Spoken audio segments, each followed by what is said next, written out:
धनबाद के केंदुआडीह में जहरीले गैस का रिसाव होता है। आपको पता है मीडिया में सब सुर्खियों में बना हुआ है।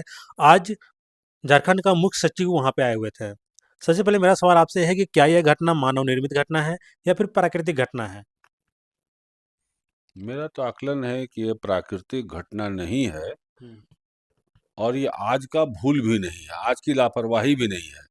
ये बरसों से की जा रही लापरवाही का परिणाम है।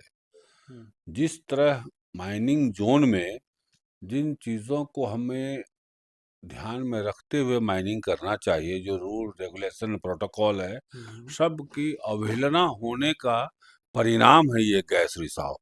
हुँ, यहाँ 100 बरसों का माइनिंग का इतिहास है, हुँ, लेकिन डीजीएमएस का प्रमुख कार्यालय यहाँ होते हुए भी माइनिंग की अनदेखी हुई है। हुँ, माइनिंग के तौर तरीका की अनदेखी हुई है। पहले हम लोग को देखा करते थे, जब माइनिंग जहाँ भी होता था, अंडरग्राउंड माइनिंग का ही पूरा जाल था यहाँ, हुँ, आउटसोर्सिंग नहीं था। उस समय कोयला निकलते ही वहाँ सैंड पैकिंग हुआ करता था, सैंड फिलिंग हुआ करता था और जगह-जगह कोयलरी के बाहर आपको हुँ, देख मिल जाएँगे वो स्पॉट, देखने को मिल जाएँगे। आप यहीं चले जाएँ, आज सवानपुर कोयलरी में अभी आप चले जाएँ, आपको वो स्पॉट मिल जाएगा, जिसके माध्यम से वहाँ दुनिया भर का बालू का ढेर रहता था और पानी का सोर्स रहता था और पानी के सहारे, पानी के फ़ोर्स के, पानी के बहाव के सहारे सैंड को भेजा जाता था, बालू को, जहाँ माइनिंग होता था वहाँ, और पैक कर दिया जाता था। एक रत्ती भर भी जगह नहीं रहता था जिससे गैस या आग को कोई हुँ, अवसर मिले फैलने का। लेकिन ये आज दिखाई नहीं पड़ता है, सैंड फिलिंग दिखाई नहीं पड़ता है, सैंड फिलिंग नहीं हो रहा है। हुँ, और उसका परिणाम है कि ये गैस हो या आग हो या जहरीली गैस हो या भूधसान हो, इसकी मात्रा बढ़ गई है। हुँ, अगर प्रॉपर तरीके से सैंड फिलिंग हो और डीजीएमएस की निगरानी में हो, डीजीएमएस इसका आकलन करते रहे समय-समय पर, हुँ, तो हुँ, मैं समझता हूँ इस समस्या से छुटकारा मिल सकता है। वरना आने वाले दिनों में जिस हिसाब से माइनिंग हुआ और खाली खदान है, वैक्यूम है, वो घटनाएँ बढ़ेगी। ऐसी घटनाएँ बढ़ेगी, घटेगी नहीं, क्योंकि यहाँ पर इसी क्षेत्र में ना कतरा सतपुरा रेल लाइन में 20 महीने तक ट्रेन सेवा बंद रही। हुँ, हुँ, उसका यही कहा गया ना सरकार के द्वारा कि रेल लाइन के नीचे आग है हुँ, और उसके कारण 20 महीने तक यहाँ के लोगों ने ट्रेन सेवा खोया है। ये तो लंबे आंदोलन के बाद फिर वो ट्रेन चला और आज तक कोई घटनाएँ नहीं घटी है। लेकिन भविष्य में भी ये सुरक्षित रहे, यह ज़ोन पूरा, हुँ, लाखों की आबादी है, 32 लाख की आबादी है धनबाद और अधिकांश कोयलरी क्षेत्र है, अधिकांश हर जगह, चाहे कतरास हो, चाहे निरसा हो, चाहे बाघमारा हो, चाहे सिजुआ हो, चाहे जोगता हो, चाहे झरिया हो, चाहे जयरामडीह हो, हुँ, जयरामपुर हो, सारे जगह तो कुलरी हैं, अगल-बगल, और कुलरी के ऊपर ही बसा है शहर, नीचे माइंस है। आज भी सरकार को सुध लेने की आवश्यकता है। हुँ, हुँ, इस घनी आबादी के बीच नीचे जो माइंस है, हुँ, वह कितना सुरक्षित है आबादी के लिए। स्कूल है, कॉलेज है, सब कुछ है यहाँ, इतना यातायात है, इतना ट्रांसपोर्टेशन है। अगर नहीं ध्यान दिया गया, तो बहुत बड़े घटना को हम आमंत्रित कर रहे हैं।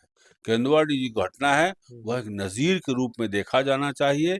भारत सरकार को, राज्य सरकार को, स्थानीय प्रशासन को, डीजीएमएस को, बीसीसीएल को, सबको इस रूप में लिया जाना चाहिए, चुनौती के रूप में, कि दूसरा केंदुआड़ी नहीं हो।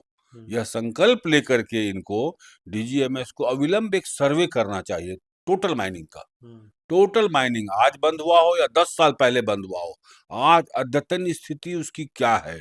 अगर सैंड फिलिंग नहीं हुआ है, 80% हुआ है, 20% खाली है, 20% हुआ है, 80% खाली है, अविलंब सैंड फिलिंग करें। इसमें कोई कोताही न बरते, वरना बहुत बड़े जान-माल की हानि हो सकती है। डीजीएमएस का हेडक्वार्टर धनबाद में है।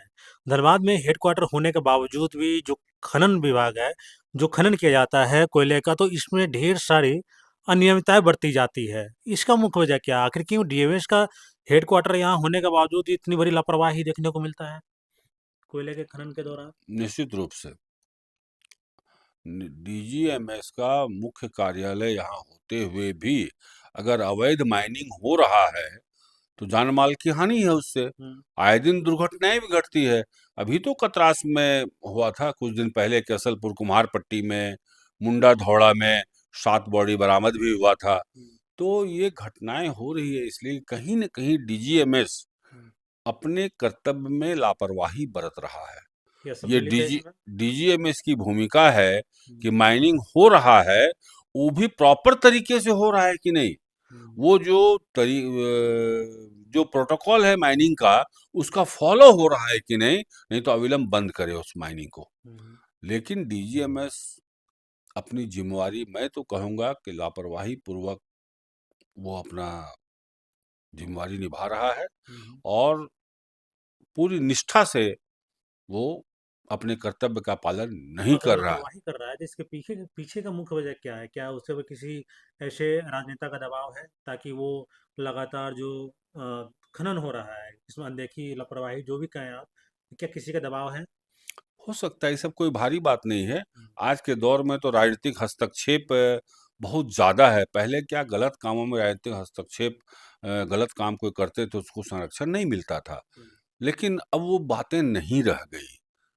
अब तो हम लोगों ने देखा हम्म, कि 7-7 व्यक्ति के हत्या का आरोप जिस पर, उसको भी पार्टी टिकट भी देती है और जनता वोट भी देती है। हम्म, तो वह जो नैतिकता की बात थी, वो राजनीतिक दल का या नेताओं का, वो सब इतिहास की बातें हो गई। हम्म, अगर कोई राजनीतिक हस्तक्षेप हो कि भाई आपको नहीं देखना है, आपको नहीं बोलना है, आपको कुछ नहीं करना है, जैसा हो रहा है होने दीजिए, मेरे लोग हैं, तो लाचार हो सकता है डीजीएमएस। कोई आश्चर्य नहीं है। हम्म, इस हो सकता है, इसलिए आपका जो धारणा है, मैं इसका समर्थन करता हूँ। हम्म, क्योंकि सारे लोग, यहाँ का बच्चा-बच्चा जानता है कि अवैध माइनिंग हो रहा है।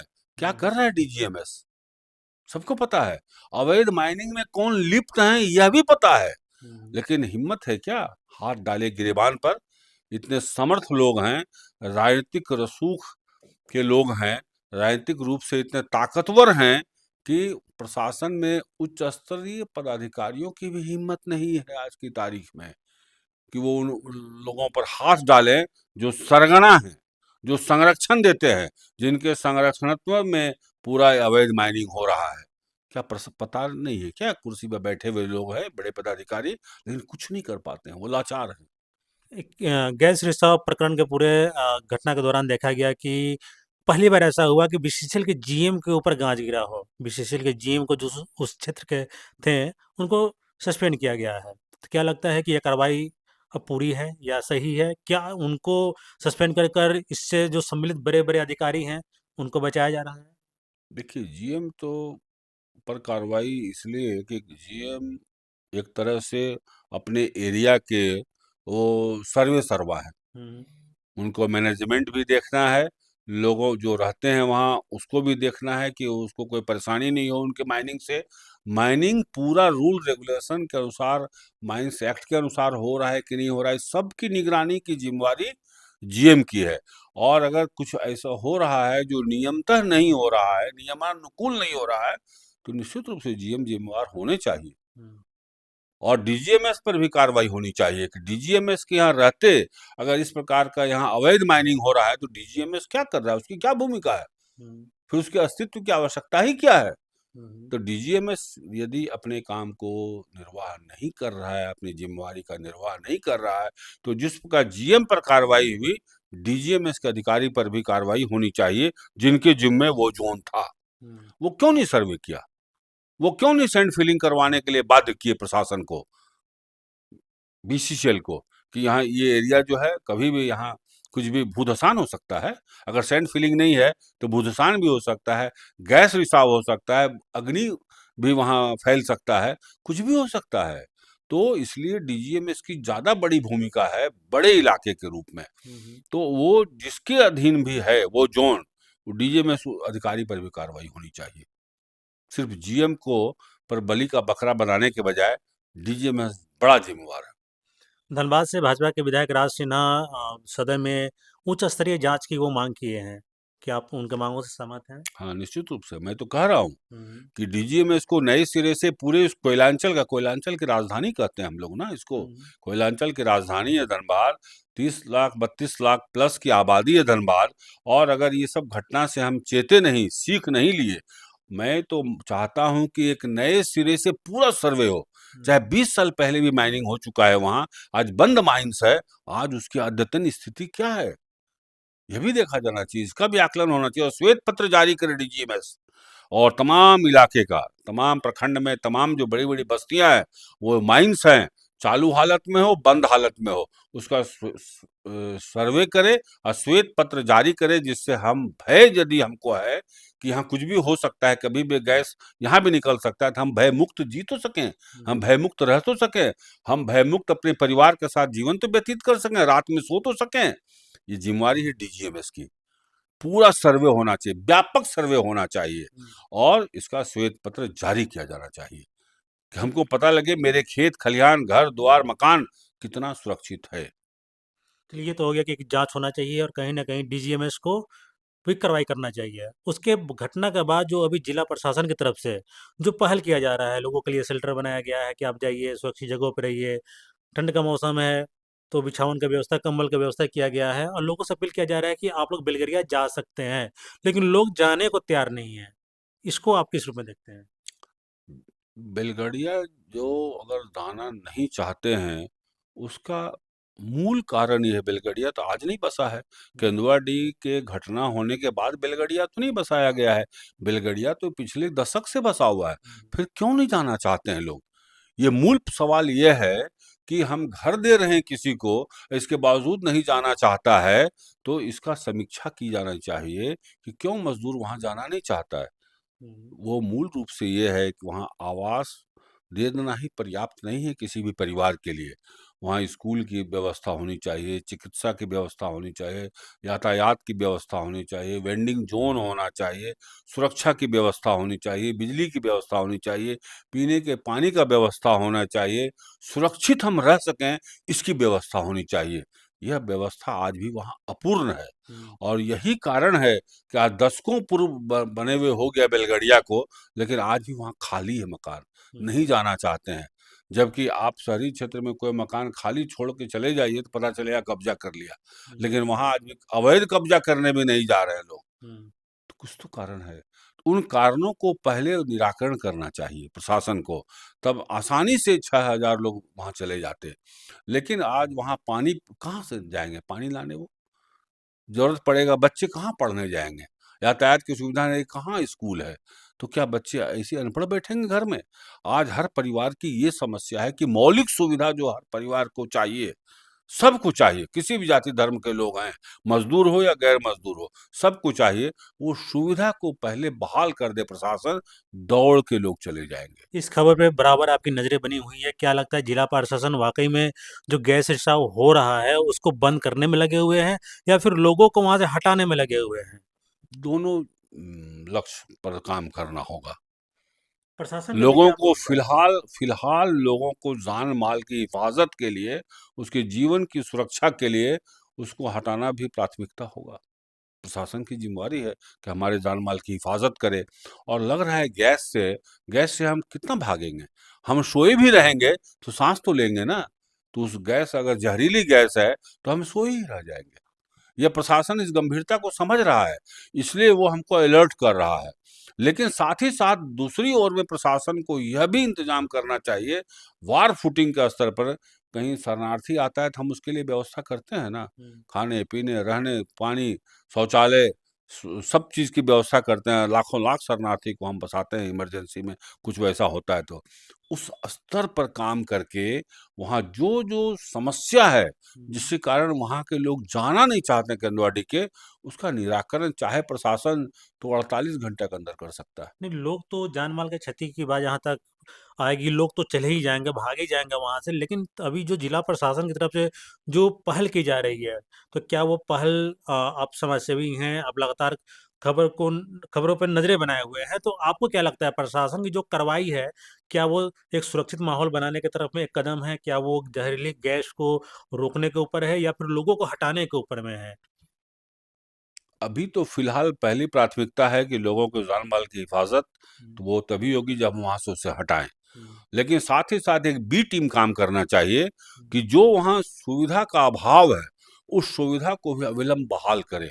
तब प्रशासन को जितना मशक्कत करना पड़ रहा है, वहाँ को विस्थापित करने के लिए, उसको उतना मशक्कत नहीं तो करना वहाँ पे पड़ेगा। लोगों ने आरोप लगाया है कि प्रशासन लोगों को हटाने के मंशा है, लोगों को हटाना चाह रहे हैं, बाकी गैस रिसाव कैसे रोका जाए, कंट्रोल किया जाए, इस पे प्रशासन की कोई ठोस कदम दिखाई नहीं दे रहा है, क्योंकि वहाँ के लोगों का कहना है कि एनडीआरएफ की टीम वहाँ पे गई और सिम्फर के भी कई वहाँ पे वैज्ञानिक गए और सिर्फ वहाँ पे जांच कर रहे हैं कि कहाँ गैस है, कहाँ गैस नहीं है।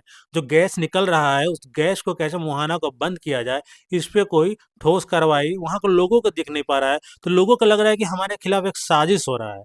इस पे क्या कहेंगे आप? नहीं, चूँकि घटना घट गई है, बड़ी घटना है, हमारे जान पर रिस्क है और हर घर में छोटे-छोटे बच्चे भी हैं, हुँ, बच्चे ज़्यादा संवेदनशील होते हैं। इसलिए हमको लगता है कि जान-माल की हिफाज़त सिर्फ़ शासन-प्रशासन की ज़िम्मे नहीं है, हम सबको भी अपनी चिंता करनी होगी अपने घर के, अपने परिवार की, अपने मवेशियों को, पशुओं को, हमारी भी व्यक्तिगत ज़िम्मेवारी होनी चाहिए। हाँ, यह बात अगर है कि वो उसको जो समस्या आई है उसका जड़ से दूर करने के लिए तो वह एक अलग टीम है। हुँ, प्रशासन में बैठे हुए लोग तो के बूते की बात नहीं है वो। हुँ, वो हुँ, डीजीएमएस में या एक्सपर्ट लोग और बुलाए जाएँ, बाहर से अगर ज़रूरत हो तो और इसके जो एक्सपर्ट हैं, हुँ, हुँ। उसको बुलाया जाए तुरंत, वो डीसी ने तुरंत उन लोगों के साथ स बैठक की है। हाँ, तो वो उन हुँ, लोगों को लगाया जाए, हुँ, जो इसके एक्सपर्ट हैं, तभी अस्थायी निजात पा सकते हैं हम। हुँ, और ज्यों ही निजात पाने का प्रयास भी दिखेगा लोगों को हुँ, कि नहीं प्रयास हो रहा है और कल ये गैस खत्म हो जाएगा, निकलना बंद हो जाएगा तो हम अपने घर वापस आ सकते हैं। हुँ, यह जब भरोसा हो जाएगा मेरे मन में, तब हुँ, शायद प्रशासन के लिए आसान हो जाएगा बेलगड़िया भेजना। अगर जब तक लोगों को यह भरोसा नहीं होगा कि नहीं ये बुताया जाएगा, आग बुझाया जाएगा या गैस को रोका जाएगा, हुँ। इस समस्या का जड़ को समाप्त किया जाएगा, यह भरोसा दिखाना होगा। वरना सारा जो प्रशासन मेहनत कर रहा है, हुँ, वो हुँ। ज़ाया साबित होगा। लोगों का दिल जीतना होगा। तो ये थे बियाडा के पूर्व अध्यक्ष समाजसेवी विजय झा जी। ये राजनीतिक विशेषज्ञ है। तमाम तरह के ये अ, घटना पे इनकी नज़रें बनी हुई रहती हैं। इन्होंने राष्ट्रपति तक को सलाह सलाह दिए हैं और राष्ट्रपति तरफ से इन्हें अप्रिशिएट भी किया गया था कि आपकी जो सलाह है वो वाकई में ये लागू करने लायक है। तमाम ये झारखंड सरकार हो गए, चाहे कई ऐसे हाई कोर्ट हो गए या सुप्रीम कोर्ट हो गया, उनके जजों को भी ये सलाह देने का काम करते हैं। तो आपको ये इंटरव्यू अगर अच्छा लगा होगा तो लाइक कमेंट शेयर जरूर कीजिएगा। मिलते हैं अगले वीडियो में, तब तक के लिए धन्यवाद।